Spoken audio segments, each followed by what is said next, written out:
The Council on American-Islamic Relations is leading an effort to mobilize Muslim voters all around the U.S. As K2's Christina Rendon reports, election volunteers are already being trained right here in the Bay Area. Bunch of pamphlets and stuff. Armed with a suitcase of supplies. This CAIR right there.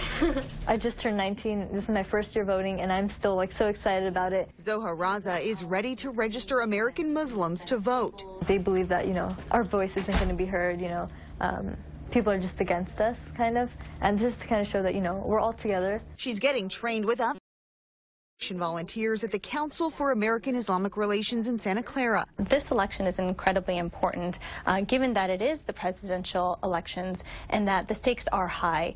We've seen a number of people who have been encouraged to become citizens simply because they wanted to vote in this election. Citizens like Shaquille Isak's grandparents. My grandparents came from Fiji, and they just registered to vote after they became U.S. citizens like a few months ago.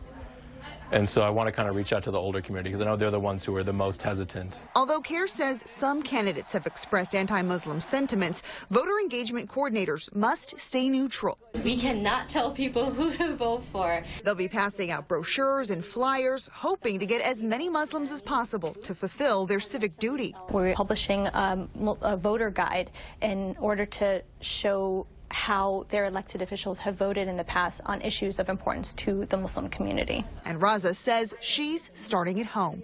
I actually recently got my mom to register to vote. My dad, he kind of thinks it's all corrupt and, the whole politics is a sham kind of mentality he still has, but hopefully, I'll bring him to the light.